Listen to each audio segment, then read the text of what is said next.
Pakistan cricket at its best. 1 minute down, next minute up.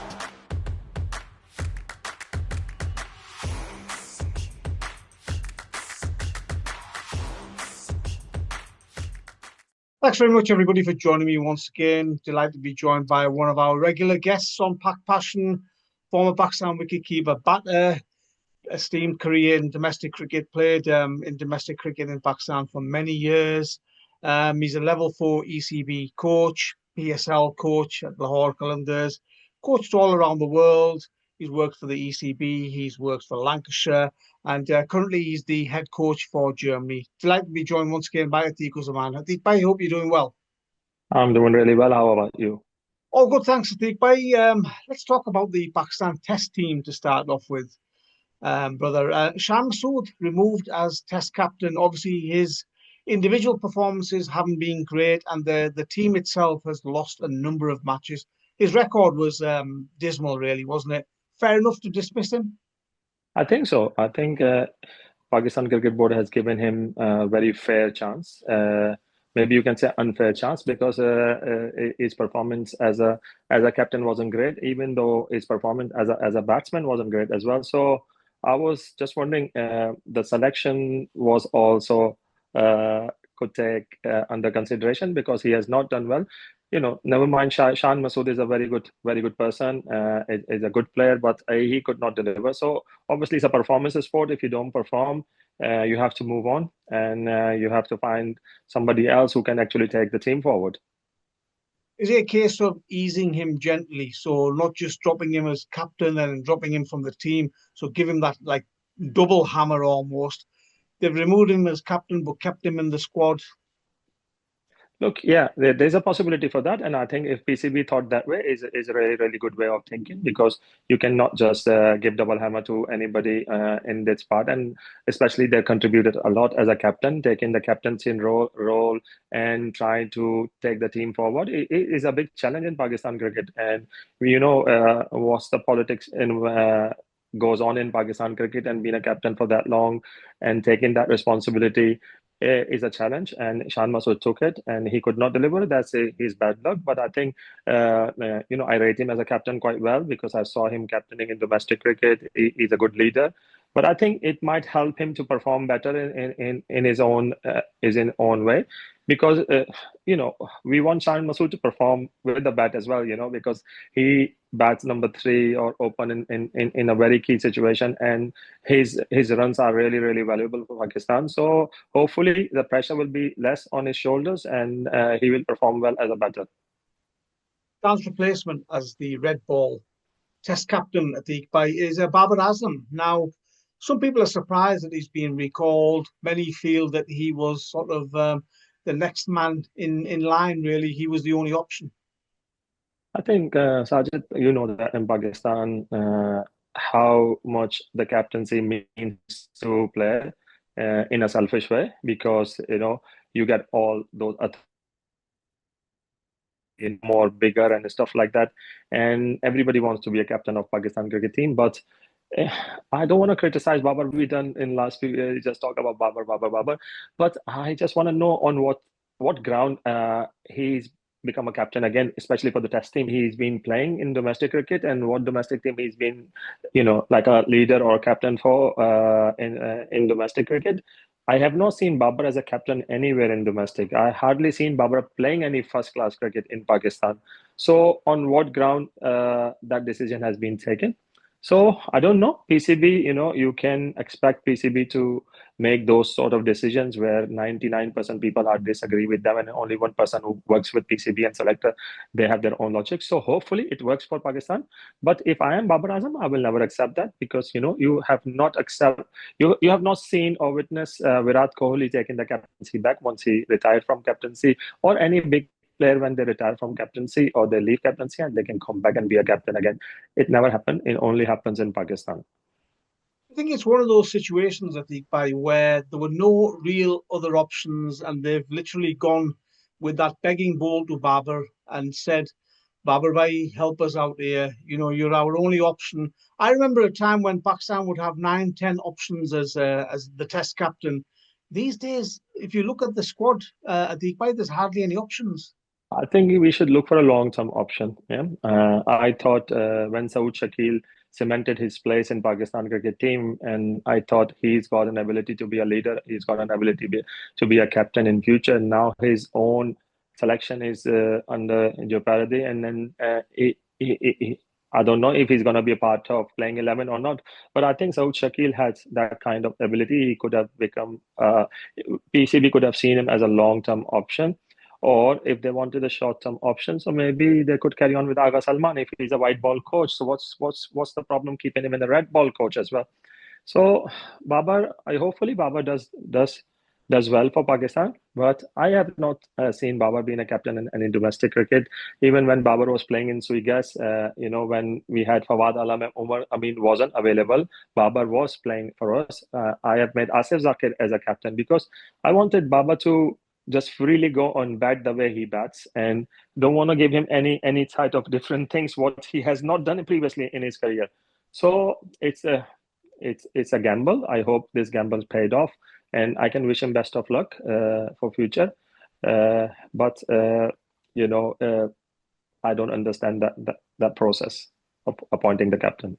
On Babar's captaincy, my final point, to me, and I might be totally wrong here, he doesn't come across as somebody who's a natural leader, who's comfortable as captain. He always seems a little bit hesitant and a little bit awkward in that role. Yes, because such a captaincy is a very complex role. You got to have, look, everything in cricket is complex. If you don't practice, you don't become better. So you have to practice every action in cricket if you want to be a part of those actions, whether it's fielding, batting, bowling, leadership, vice captaincy, or coaching or anything. Without practice, nothing can be done properly, because you've got to go through the situations, where the critical situations are there. You're under pressure, and you take the team out of the pressure. You make some good decisions, you make some bad decisions, and you learn from those decisions, and then you become better. But Babar didn't have those kind of experience, a part of the short-term captaincy he has for Pakistan. And Babar has to also think about his own self-respect as well, because last time when Babar has been taken out of the captaincy, it was a little bit disrespectful, and all of a sudden Shaheen Afridi a scandal was going. He took the captaincy, and then Babar took the captaincy as well. It was like a musical chair was going on without even communication and without even making any sense. So now the tour is the West Indies tour, and then after that is England tour. So West Indies and England's gonna be so challenging. There is no chance Pakistan's gonna do well against England, especially with this team. And West Indies, they've got few 85, 80, 88, 90 mile an hour bowler. We can't even play Nahid Rana properly, and now we're gonna go in West Indies and gonna play Joseph and other bowlers. It will be really challenging for Pakistan, and I hope Babar does not get made a scapegoat for that tour. Because it's already a challenging tour. And hats off to Babar, he took that responsibility again. To be honest, you have to be really, really brave, and you have to be really, really mentally strong to take up the captaincy of Pakistan cricket team. So I wish him best of luck. Regarding coaching positions now, obviously the breaking news has been that Shane McDermott, the fielding coach, has resigned, and he's been replaced by Mansoor Amjad, obviously somebody who's been working with the junior teams in Pakistan cricket and also at the National Cricket Academy. Surprised that Shane McDermott's resigned so close to a couple of very important tours? Look, nobody resigned with their own will. They made to resign in Pakistan. We all know that. And I really like the appointment of Mansoor Amjad. I really know him very well. Mansoor played with me, also played under my coaching in Suigas. And when I was in NCA, I was one of his mentor, and trying to develop him as a fielding coach. And it's good to see somebody I worked with as a mentor is now become a Pakistan fielding coach. And I followed Mansoor Amjad's progress during the domestic season, and since 2020 he's been working hard with domestic teams, and he's doing well. He's got good communication skill. He's such a nice person, and I think he's got everything what a fielding coach can do that. And I really hope he does really well for Pakistan. And it's a homegrown talent. He's an home international player, gone through coaching courses, gone through the process from the junior teams to senior teams, from domestic team to junior to senior. So I think he deserved the chance, and with a very good appointment. I think the Pakistan fielding coach job has to be one of the toughest in sport, Atiq. I think so, yeah. But when I was a lead fielding and wicket keeping coach at NCA, NHPC that time, Ramesh Raja was chairman before I left, and he asked me, "Have you got any short-term solution?" I said, "Fielding is not a short-term solution. Fielding is not just magical. You can become very good in one day because of some magical coaching." And I said to him, "The fielding depends on fitness, mental ability, and how much practice you do, and what abilities you've got." And there are a lot of things in fielding, very complex job. So obviously it's hard, but most important is fielding. The world best fielding teams are, they've got absolutely good individual players in the team who actually take care of their own fielding. So for example, Maxwell, yeah, coach doesn't need to tell him what to do. He knows what he needs to do. He will do his own practice on the side. He will do his work. He will ask coach he wants to do these kind of things. Pakistan hasn't got a culture like this. You have to force players to come in the fielding ground and do fielding training session. They will lift the bat up. They will hold the ball first. But in fielding wise, they don't do that. So they need to take ownership. They need to be accountable for their own weaknesses and strength, and they need to work with it. I think Mansoor Amjad has got ability to help them to do that, but Pakistan players have to take an accountability themselves, and they have to take fielding really, really seriously. And it's not a worst thing. You can improve fielding in a couple of months' time, but you have to have a will to do that. The batting coach role, Atiq, I'd heard that you applied for that role, and it's been quite a few weeks. The Pakistan Cricket Board have not announced who's got the job. It all seems to have gone quiet. Have you heard anything? No, never heard anything. What happens in Pakistan cricket was, Ajit, I'll tell you. When I got appointed for NHPC fielding and wicket keeping coach, I was agreed a contract before even job advertised. So, Right. so you understand what I'm trying to say. Look, I put my name in the cap. So I took a chance. Look, I've got ability to do the requirement they have asked. I tick all the boxes. I even tick desirable boxes as well. So it's up to Pakistan Cricket Board if they think I actually deserve for an interview. And I believe that I actually deserve for an interview at least. So they should at least shortlist it to me as a respect as an ex international player for Pakistan and as an ex-coach for Pakistan Cricket Board, I deserve something from them, at least a communication. And most probably they have already spoken to somebody who's already in line with it. And I've been told Yunus Khan was coming there, and then somebody said something else. So things goes on, rumors goes on in Pakistan very quickly. But let's see. Yes, I put my name down, and I will have to wait and see if they contact me or not. You mentioned it already in passing, Atiq, about the Pakistan Test squad for the West Indies and England series. Obviously, both tough Test series. West Indies an improving team. They recently beat Sri Lanka in a Test series, and England. We know that they're a formidable opponent in all three formats now. And obviously, in England, Pakistan are always challenged there. How do you see that both series going, and what do you make of the squads? I mean, the squads for Pakistan that they've announced look quite inexperienced to me. I think Pakistan will struggle massively because I hope they don't. If I say my wishes, think about my wishes, I don't want Pakistan to suffer at all. I want Pakistan to do really, really well. But when you see the new squad and when you see inexperienced players, it could have been very hard for Pakistan cricket team to go there and beat them. Pakistan's home record is not great for last few Test series. Even against Bangladesh, when we played against Bangladesh, we struggled against one pacey bowler, which is Nahid Rana. When you go to West Indies and go to England, you got to face those challenges, and it will be very difficult. And I think if Pakistan win a couple of Test matches, they will be really, really good for them. But it's a young team. Losing does not really matter that much if you grow from that losing and if you learn from those losing and then you improve yourself day by day. So let's see what happens. And I can wish Pakistan best of luck, but obviously West Indies and England has got an edge. Finally, just on that squad, there's obviously a lot of discussion about Shaheen Afridi being dropped from the Pakistan Test squad. Not that long ago that he was the premier strike bowler for Pakistan in all formats. And now he's not even in the Test squad. Atiq, what do you make of that?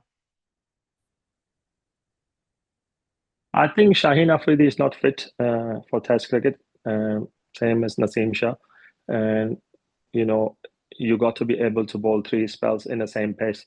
And you can't bowl first spell in 85 mile an hour and then next spell go to 75 and then another spell go to 70. You got to be able to bowl three spells in a day with a raw pace. And Shaheen Afridi obviously lost his touch. He needs to go and play domestic cricket and work in NC and come back again and then try to work it out his area where he needs to develop again. Because you have some kind of bad patches comes in. Shaheen Afridi has been unlucky, been injured a few times, and after injury he actually does not. He could not show the way he was, before injury. So we are missing the old Shaheen Afridi, and hopefully, when world-class coaches in NCA, he can improve himself and come back as a better bowler. And I think he's still young. He's not that old. He's got time, and he can spend a couple of months try to do a proper rehab. The problem with Sajid here is when somebody get injured, you just rush them back in the team. You don't let them complete their rehab and don't develop them slowly. You just rush them back into Test cricket. It doesn't happen anywhere else. It only happens in Pakistan. So they need to be taking care of our bowlers. We haven't got raw pace left now.